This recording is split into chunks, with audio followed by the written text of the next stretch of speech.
search is continuing for missing Melbourne woman Jill Meagher. Our reporter Lisa Maximovic is outside the apartment that she shares with her husband Tom. Good morning, Lisa. Just bring us up to date with where the investigation's at.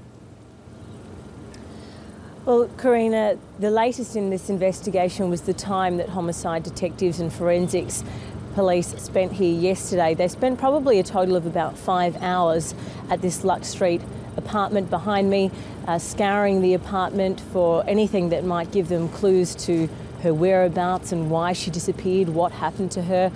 We don't know exactly what police took from the apartment, but they carried out probably 6 or more bags, more than half a dozen bags worth of evidence. They first came here at about lunchtime yesterday. They spent about 3 hours here, and then they returned in the early evening and spent another couple of hours here as well. So that, together with yesterday's development in terms of the CCTV footage that they captured of Jill walking just south of Hope Street, not far from her home, from a boutique store, they'll be continuing to review that, and forensic testing of what they took from the apartment may take a couple of days. Do we know what is on that CCTV footage?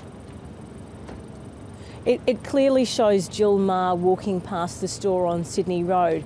Now that's a clue for police because they hadn't been able to trace her steps that far. She was last seen at the Etiquette Bar after she parted ways with her friends and colleagues after having a final drink there early Saturday morning. But aside from the clue of her handbag, which police now say might have been placed there deliberately to throw them off the scent, they haven't known whether she actually took the route of Hope Street home or whether she indeed got that far. So having footage that clearly shows her south of Hope Street, it just brings them a step closer to it basically shows them that she was only really about 400 metres away from home. So police will be hoping that they may even be able to find some other footage that takes them that step further. And Lisa, there's also a little bit of confusion about the timing of the last phone call that she's known to have placed to her brother and whether she placed that call at the bar or not.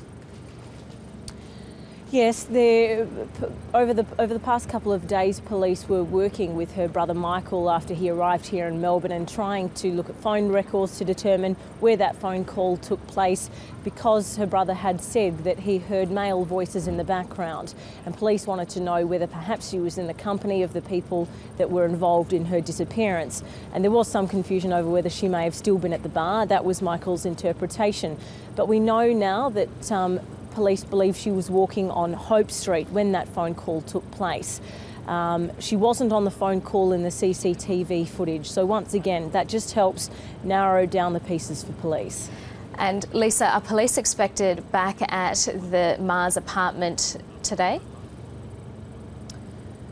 They haven't said whether they'll return, but it is likely. They made 2 visits yesterday. If there's anything else that they think they may need or that they could glean from coming back to the apartment, they could.